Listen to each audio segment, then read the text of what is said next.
السلام علیکم خوږو دوستانو. د ډاکټر د مینې دریمه او اخیرنۍ برخه. هغې په ژړغوني غږ وویل: ډاکټر صاحب، زه د شپې ځکه له تاسو سره خبرې نشم کولی، ځکه د شپې زه په بل کور کې وم. زما وجود ولړزید. ما وویل: څه وایې؟ هغې وویل: زه د شپې د خلکو په کورونو کې کار کوم، لوښي وینځم، کورونه پاکوم، د ماشومانو پالنه کوم، تر څو د خپلې مور او خویندو لپاره یوه مړۍ حلاله ډوډۍ پیدا کړم. ما غږ پورته کړ: دا خو شرم نه دی، دا خو عزت دی. هغې وویل: خو ډاکټر صاحب، زما ژوند همدلته نه درېږي.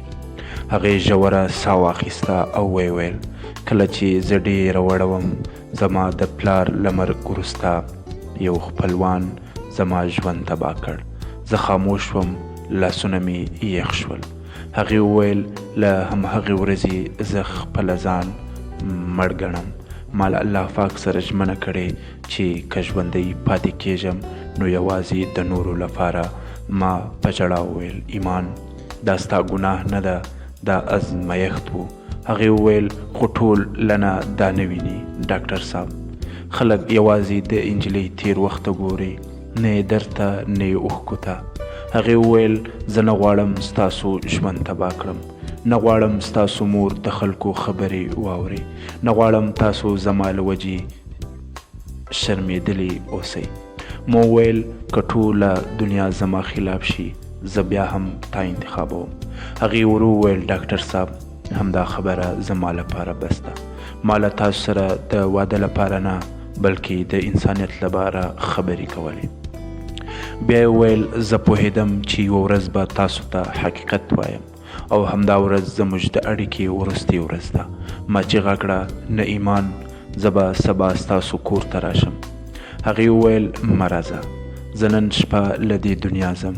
زما ساه ودرېده. ما چیغه کړه: څه وایې؟ خو زنګ پرې شو. ما ټول ښار ولټاو، هر روغتون، هره کوڅه، خو ایمان مې ونه موندله. د 3 ورځو وروسته مې خبر واورېد یوه انجلۍ د ښار له پله ځان غورځولی و. د هغې په جیب کې یو کاغذ و. په کاغذ لیکل شوي و: ډاکټر ابرار، تاسو زما د ژوند تر ټولو ښکلی خوب واست. مهرباني وکړئ پر هرې انجلۍ قضاوت مه کوئ، ځینې زخمونه پټ وي. ډاکټر چوپ شو، سترګې له اوښکو ډکې شوې او راته یې وویل: له همهغې ورځې وروسته زه بیا هیڅکله پر مینه ایمان نه لرم، خو پر